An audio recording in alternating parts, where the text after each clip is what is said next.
Welcome back to the Crochet Crowd as well as yarnspirations.com. I'm your host Mikey. Today I'm going to show you how to do this single crochet border around. So this is just 5 layers. So sorry, 1, 2, 3, 4 and 5 layers of single crochet. I can go as big as I want to with single crochet as long as I maintain these corners. So if your project is any size, it could be a rectangle or square, doesn't matter, as long as it's laying flat, this will work out for you each and every time, so it will not buckle on you. So using the same size crochet hook and the same yarn that you're working with, you can just apply a beautiful border to anything that you're making in single crochet. Let me show you how to do that. So to begin, we're just gonna use any color yarn that you wish. If you want to use the same color that is in your project, that's up to you. It's your creativity, to your choice.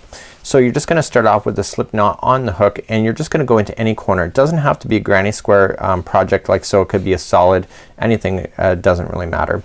So you're just gonna go in and you're just gonna go into a space and you're going to only apply for the very first time through is that you're just gonna attach it with a slip stitch and chain 1 and single crochet 3 times into this corner.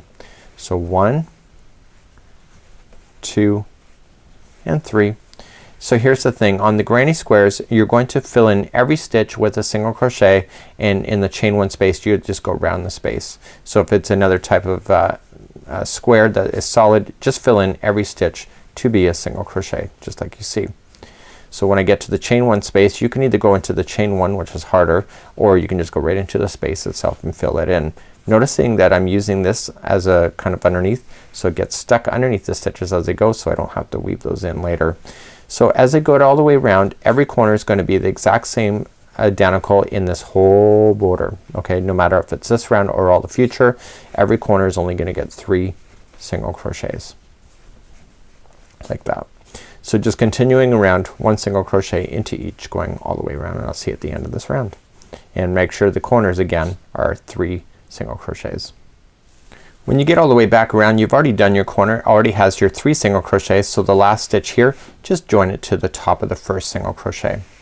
So if you want to continue this color, all you just need to do is slip stitch then to the next one and then start, and to start then is then chain 1 and 3 singles into that same stitch, and then 1 single into each, and then the middle one of the 3 is again 3 single crochets.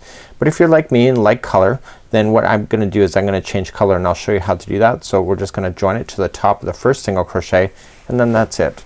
So you can weave in your ends really quite easily with this one here. It is single crochet, so it's gonna be nice and tight, and you're just gonna pull through, and what you can just do is just weave them with your crochet hook underneath these stitches for about 1 inch or 2, and what's gonna happen is the next time you go around on this, it's gonna trap that. But I really recommend that last round you get your darning needle out and you really weave it in properly in order to lock in that last one, because there's nothing to grab onto it to prevent it from falling out. So let's just grab another color and I'm gonna start the next round.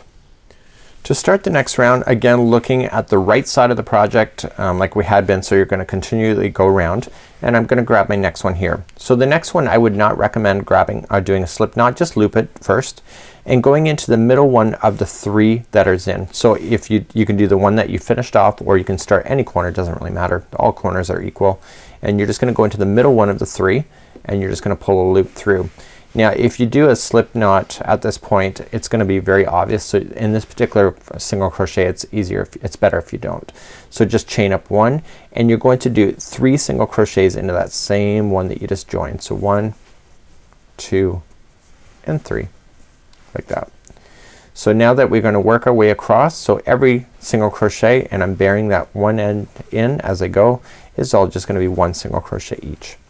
So you'll notice that I did 5 rounds on the original sample. You can go as many rounds as that you wish in order to complete that, and then remember it's all about the corner. So if you mess up on the corner, it'll throw off the balance, and so when you get to a corner like I'm about to, it's the middle one of the 3 stitches. Okay, so it's the next one that I'm about to run into is gonna be the middle. So it's gonna be 3 single crochets into the middle one of the 3, and so in the next round when you get to the middle one of this one, it'll be that one, it gets your 3, and so then that allows you to grow equally, and you'll get a beautiful turn on your project when you do it. See what's happening? just like that, and that would be how you do a single crochet border. Now the very final round, I would strongly recommend that you get a darning needle out and weave in your ends. We have tutorials available on how to finish that stuff too, and it's just a really great and simple idea. So don't underestimate the simplicity of this particular border, because it can look really great if you do it properly. Till next time, I'm Mikey on behalf of Yarn Inspirations as well as the crochetcrowd.com. We'll see you again real soon. Bye bye.